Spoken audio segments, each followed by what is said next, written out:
కన్నయ్యలు, నీకు ఒక కథ చెప్పనా? చిన్న కథ చెబుతాను. అనగా అనగా అనగా అనగా ఒక ఫారెస్ట్. ఆ ఫారెస్ట్లో ఒక లయన్. ఆ లయను ఆ ఫారెస్ట్కి అంతటికీ కింగు, రాజు. ఆ లయను రోజు ఒక యానిమల్ని చంపి తింటుందన్నమాట. ఒకరోజు ఒక యానిమల్ని చంపి తినేసి హాయిగా బజ్జుంది. హాయిగా బజ్జుని నిద్రపోతూ ఉంది. అప్పుడు ఒక మౌస్, ఎలుక అక్కడికి వచ్చిందనమాట. ఒక ఎలుక అక్కడికి వచ్చేసి, ఆహా, సింహరాజు నిద్రపోతున్నాడు, మనం ఆడుకుందాము అని చెప్పని ఆ సింహం మీద ఎక్కి అటు ఇటు గంతులేస్తూ ఆడుకుంటోంది. అప్పుడు ఆ సింహరాజుకి మెళుకు వచ్చేసి ఎవరు నా మీద గెంతుతున్నారు, ఎగురుతున్నారు, ఎవరు చూడాలి అని చెప్పని ఇట్లా చూస్తుంది. చూసేసరికి అక్కడ ఎవరున్నారు? మౌస్ ఉంది. ఆ మౌస్ని వెంటనే ఇట్లా పట్టుకొని నేను తినేస్తాను నిన్ను అంటుంది.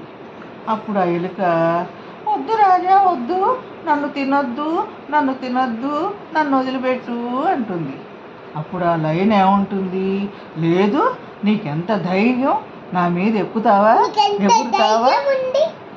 అని చెప్పని నేను చంపేస్తాను అంటుంది. అప్పుడు ఆ ఎలుక అంటుంది, రాజా, ఇప్పుడు నన్ను వదిలిపెడితే ఇంకోసారి ఎప్పుడన్నా నీకు అవసరమైనప్పుడు నేను హెల్ప్ చేస్తాను అంటుంది. అనగానే ఆ లయను, నేను పెద్దదాన్ని, ఈ అడవికి రాజుని, నువ్వేమో చిన్ని ఎలుకవి, నువ్వు నాకేం హెల్ప్ చేస్తావు అంటుంది. అలా అనకు రాజా, నేను తప్పకుండా ఏదో ఒక రోజు నీకు హెల్ప్ చేస్తాను, ప్లీజ్ నన్ను వదిలిపెట్టవా అంటుంది. సరే పో అని ఆ లయను నవ్వి ఆ మౌస్ని వదిలిపెట్టేస్తుంది. ఆ ఎలుక పరిగెత్తుకుంటూ వెళ్ళిపోతుంది. తర్వాత కొన్నాళ్ళకి ఆ అడవికి ఒక హంటర్, వేటగాడు వస్తాడనమాట. వేటగాడు వచ్చి ఆ లయన్కి ఒక వల వేస్తాడు. వల వేయంగానే ఆ సింహము ఆ వలలో చిక్కుకుపోయింది.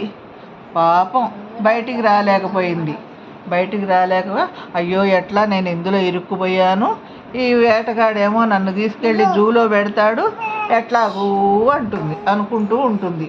అనుకొని హెల్ప్ హెల్ప్ అని అరుస్తుంది. అప్పుడు ఈ మౌస్ విని, ఇది రాజుగారి గొంతులాగా ఉంది, ఏమిటో చూద్దామని గబగబా అక్కడికి వస్తుంది.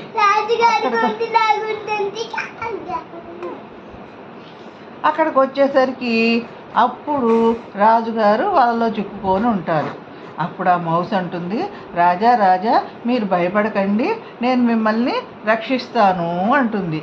అప్పుడు ఆ లయన్ అంటుంది, నువ్వేమో చిన్నదానివి, నువ్వెట్లా రక్షిస్తావు నన్ను అంటుంది.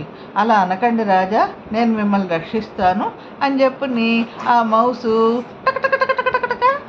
ఆ వలంతా కొరికేస్తుంది. అంతే, లయను బయటకు వచ్చేస్తుంది. ఎంతో హ్యాపీగా ఉంటుందన్నమాట. అప్పటి నుంచి ఆ లయను ఆ మౌసు చక్కగా ఆడుతూ పాడుతూ ఫ్రెండ్లీగా ఉంటాయి అన్నమాట.